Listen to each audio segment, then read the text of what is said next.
और अब 24 के चौसर में 80 की लड़ाइयां यूपी के दो भैया। जी हां, देश के सबसे बड़े सूबे उत्तर प्रदेश की बात हम कर रहे हैं, जहां यूपी के दो लड़के लड़ने के लिए एक बार फिर एक साथ एक मंच पर हुंकार भरते नजर आए। उत्तर प्रदेश में इंडिया गठबंधन के लिए जहां शक्ति प्रदर्शन है, तो वहीं संदेश देने की कोशिश है कि इस बार यूपी की 80 सीटों की लड़ाई पर बीजेपी आसानी से जीत नहीं दर्ज कर सकती, बल्कि मुकाबला बराबरी का होगा। तो क्या सियासी मायने ये हैं कि इस चाल ने मोदी की टेंशन बढ़ा दी है? देखिए हमारी रिपोर्ट। राहुल गांधी, राहुल गांधी।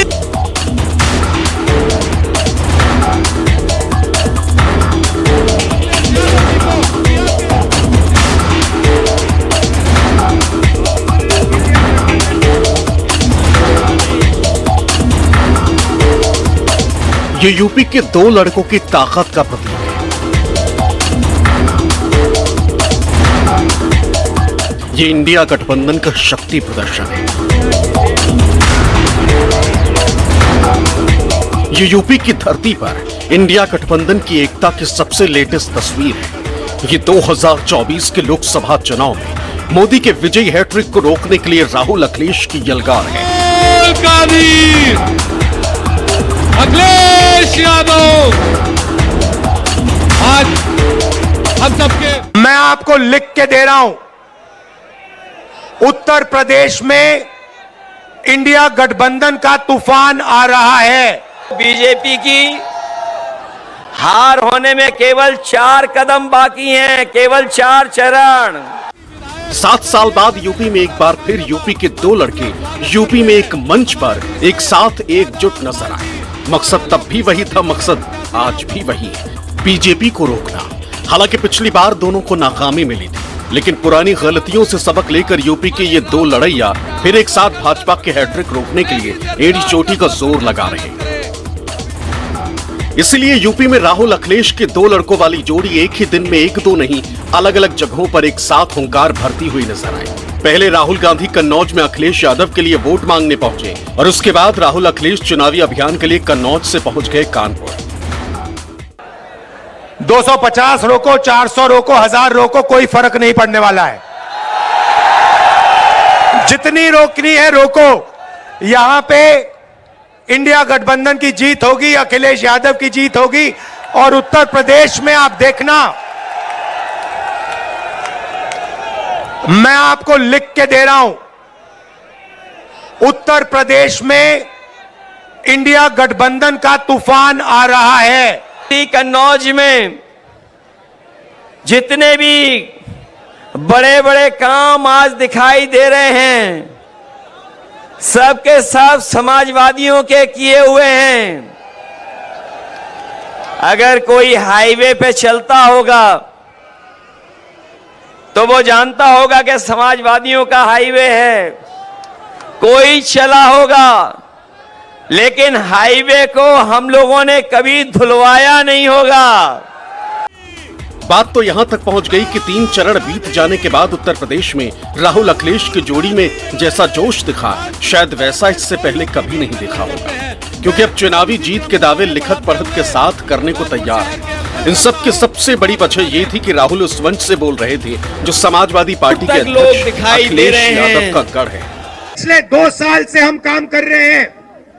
भारत जोड़ो यात्रा, नफरत के बाजार में मोहब्बत की दुकान, न्याय यात्रा, इंडिया गठबंधन की मीटिंग, हमने जो काम करना था भाई और बहनों, हमने कर दिया है। आप गारंटी लिख के ले लो, नरेंद्र मोदी हिंदुस्तान का प्रधानमंत्री नहीं बनेगा। ये कन्नौज में इंडिया गठबंधन की पहली आधिकारिक रैली थी, जिसमें अखिलेश के साथ राहुल गांधी थे, तो आम आदमी पार्टी से संजय सिंह भी मंच पर मौजूद थे। और जब भी राहुल गांधी जोशीले भाषण दे रहे थे, मंच पर बैठे अखिलेश और संजय सिंह तालियां बजाकर अपने कार्यकर्ताओं का जोश बढ़ा रहे थे। नरेंद्र मोदी जी ने अपने 2 मित्रों का नाम ले लिया कि भैया मुझे आके बचाओ, इंडिया गठबंधन ने मुझे घेर लिया है, मैं हार रहा हूं, मुझे बचाओ, अदानी अंबानी जी मुझे बचाओ। इसीलिए नरेंद्र मोदी जी ने नाम लिया। अब तो बीजेपी की हार होने में केवल 4 कदम बाकी हैं, केवल 4 चरण, 4 कदम 4 चरण बाकी हैं केवल। और ये चौथे चरण का चुनाव बिल्कुल बीच का चुनाव है। अभी तक तो वो नीचे जा चुके हैं बहुत। यूपी में एक बार फिर राहुल और अखिलेश की जोड़ी एक और एक को जोड़कर 11 बनाने की जुगत में लगे। इसीलिए जब ये दोनों एक मंच पर पहुंचे तो दोनों ने मिलकर अपने गठबंधन की सीटों को मजबूत करने का काम भी किया।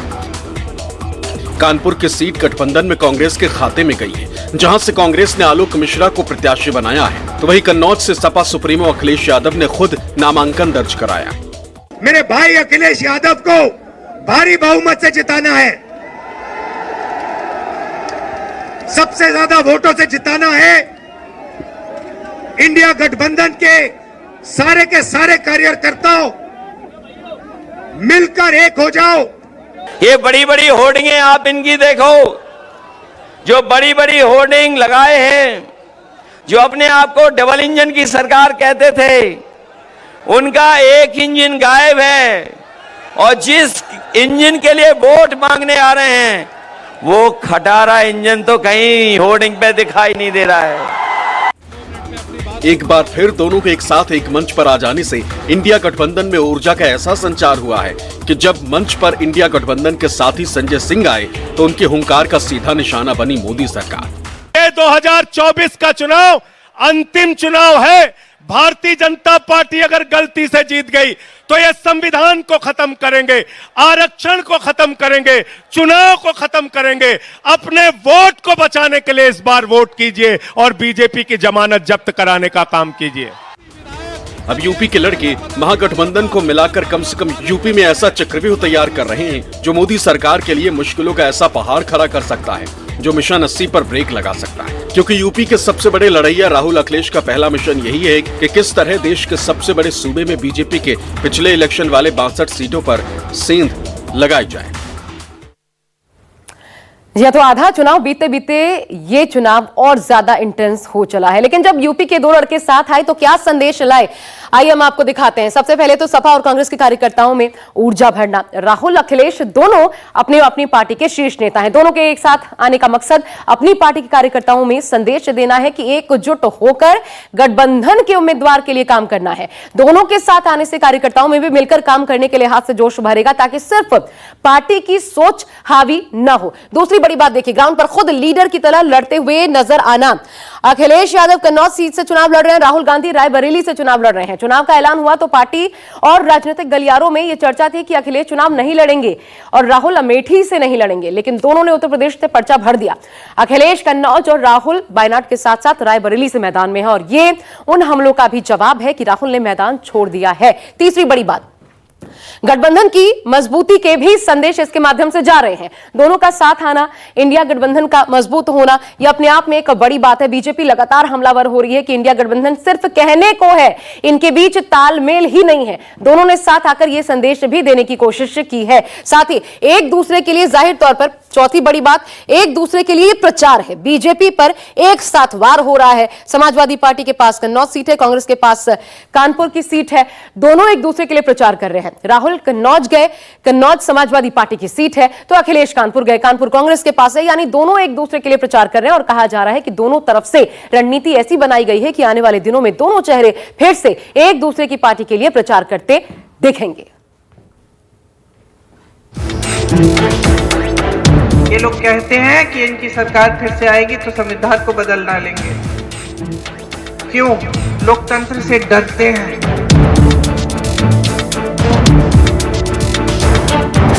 बीजेपी की सबसे बड़ी, देश में सबसे बड़ी हार उत्तर प्रदेश में होने जा रही है। लिख के ले लो।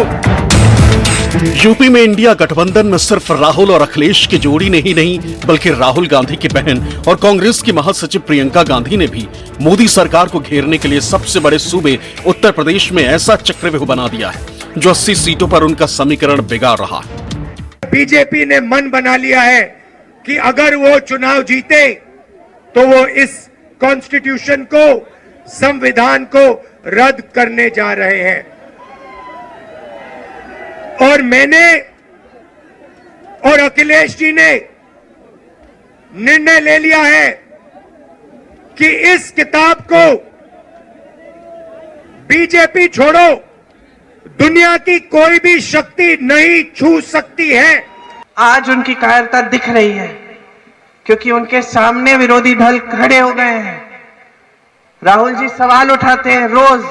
जनता कह रही है हम बेरोजगार हैं, 10 साल से सत्ता में रहे हो, हमारे लिए क्या किया। आज जनता कह रही है महंगाई इतनी हो गई है हम बच्चों के लिए सामान खरीद नहीं सकते, 10 सालों से तुम्हारी सरकार है, ये सिलेंडर 1200 का क्यों किया। अमेठी और रायबरेली, भले ही इन दोनों सीटों पर प्रियंका गांधी चुनाव न लड़ रही, लेकिन कांग्रेस के लिए साख का सवाल बनी इन दोनों सीटों पर पार्टी की सबसे बड़ी लड़ैया वही नजर आती है और उन्होंने इन सीटों पर अपना कब्जा जमाने के लिए डेरा डाल दिया है, जबकि राहुल गांधी ने उन दोनों सीटों से बाहर पूरे उत्तर प्रदेश का समीकरण साधने में जुट गए। तो हमारे प्रधानमंत्री सबसे बड़े कायर हैं, सबसे बड़े कायर हैं इस देश के, क्योंकि नेता का धर्म होता है कि सवाल का जवाब दो। इसी को लोकतंत्र बोलते हैं। लोकतंत्र में जनता सर्वोपरि होती है। आपकी नाराजगी सही हो। जब से राहुल गांधी ने रायबरेली में नामांकन दाखिल किया है, तब से लगातार प्रियंका रायबरेली में पार्टी का झंडा बुलंद कर रही। माहौल ऐसा कि मानो राहुल नहीं बल्कि प्रियंका खुद चुनावी मैदान में हो। क्या शहर, क्या गांव, क्या गली, क्या मोहल्ला, क्या दिन और क्या रात, प्रियंका न रुकती है न थकती है, बस भाई की जीत की अपील जनता से करती और रायबरेली को अपना परिवार बताते हुए इमोशनल दांव भी खेलती है। 2 साल बाद 1991 में एक फोन आया, किसी ने कहा कि पिताजी को कुछ हो गया है, पता करो। चुनाव प्रचार में गए थे, रात के शायद 10:30 या 11 बजे थे। मैं एकदम समझ गई कि कुछ बहुत बुरा हुआ है और अपनी माँ को बताने का क्यों आए यहाँ पे, मतलब मुझे अपनी माँ को बताना पड़ा, वो खत्म हो गए हैं। 3 चरण के चुनाव के बाद लगभग आधा चुनाव खत्म हो चुका है। ऐसे में बाकी बचे इलेक्शन के लिए बहन भाई के साथ साथ अखिलेश का दांव कितना काम करता है, ये देखने वाली बात होगी। यूपी में अभी पहले 3 चरण में 80 में से 26 सीटों पर मतदान हो चुका है। चौथे चरण में 13 मई को 13 और सीटों पर वोटिंग होनी है। 5वें चरण में 14 सीट, छठे चरण में 14 सीट और 7वें और आखिरी चरण में 13 सीटों पर मतदान होना अभी बाकी है, जिसमें कन्नौज से लेकर रायबरेली और अमेठी तक का सबसे बड़ा इम्तिहान अभी बाकी है। 250 गाड़ियों को रोका गया है। मैं आपको बताना चाहता हूं, 250 रोको, 400 रोको, 1000 रोको, कोई फर्क नहीं पड़ने वाला है। जितनी रोकनी है रोको। यहां पे इंडिया गठबंधन की जीत होगी, अखिलेश यादव की जीत होगी। लोकतंत्र का मतलब जवाबदेही। डरते हैं, अब इनकी 70 साल की रट नहीं चल रही है। अब धर्म के नाम पर चुनाव नहीं चल रहा है। पता चल गया है कि जनता थक गई है, कि जनता कह रही है हमें नाटक नौटंकी नहीं चाहिए, हमें सच्चाई चाहिए, हमारी समस्याओं को हल करो, यही तुम्हारा काम है। इनकी हर बात झूठी निकली, इनका हर वादा झूठा निकला। जो जो इन्होंने कहा, जो इन्होंने घोषणा पत्र में लिखा, वो कोई भी वादा इन्होंने 10 साल में पूरा नहीं किया। तो यूपी में कांग्रेस ने कैसे चक्रव्यूह रचा है, आइए, क्योंकि यहां पर दांव पर 80 सीटें आपको दिखाते हैं। देखिए, गांधी परिवार का मिशन यूपी है। अमेठी, रायबरेली जहां पर प्रियंका गांधी लगातार डटी हुई है, कन्नौज, कानपुर, यहां पर राहुल गांधी नजर आ रहे हैं। गांधी परिवार का गढ़ माने जाने वाली दोनों सीटें रायबरेली अमेठी लोकसभा सीट पर 5वें चरण में चुनाव है। कांग्रेस उम्मीदवार के तौर पर रायबरेली से राहुल गांधी है, अमेठी से केएल शर्मा, लेकिन दोनों सीटों पर प्रियंका जबरदस्त प्रचार कर रही हैं। अमेठी से बाहर राहुल गठबंधन के साथ मिलकर चुनावी हमले करके मिशन नॉमिनेशन 80 को साधने के काम में जुटे हुए हैं। अब दूसरी बड़ी बात, कांग्रेस नहीं छोड़ना चाहती कोर कसर, एकजुटता का संदेश दिया गया। प्रियंका ने भी कमान संभाली हुई है। सोनिया गांधी और प्रियंका गांधी ने राहुल गांधी के नामांकन में शामिल होकर एकजुटता का संदेश दिया था। केएल शर्मा के साथ प्रियंका गांधी ने मंच शेयर करके साफ कर दिया था। अब इन दोनों ही सीटों की कमान प्रियंका गांधी ने खुद अपने हाथों में ले ली है, जिससे एक बात साफ है, कांग्रेस किसी तरह की कोई कोर कसर नहीं छोड़ना चाहती। पिछले 2 दशकों से इन दोनों ही लोकसभा सीटों के चुनाव संचालन संभालने वाली प्रियंका गांधी के हाथों में अब फिर से जिम्मा सौंपा गया है, जिससे कांग्रेस कार्यकर्ताओं के हौसले बुलंद ही नहीं होंगे बल्कि सियासी माहौल भी बनेगा। इसके अलावा देखिए, अमेठी रायबरेली के लिए अलग अलग प्लान भी तैयार है। रायबरेली में इमोशनल दाम जो हमने आपको दिखाया भी, अमेठी में राहुल स्मृति की तुलना। अमेठी में राहुल स्मृति की तुलना इसलिए क्योंकि कांग्रेस ने रायबरेली अमेठी सीट के लिए अलग अलग प्लान तैयार किए हैं।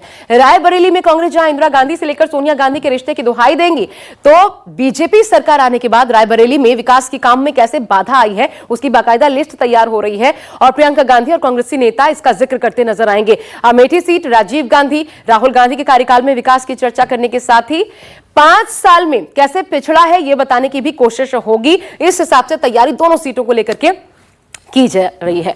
तो इसलिए कांग्रेस आक्रामक तरीके से चुनाव लड़ने के प्लान पर काम कर रही है। अब कोशिशें भरपूर हैं, लेकिन ये जनता जनार्दन है जो भीड़ के रूप में नजर जरूर आ सकती है, लेकिन किसका साथ देना है, किससे नजरें फेरनी है, ये भी वो बखूबी जानते हैं।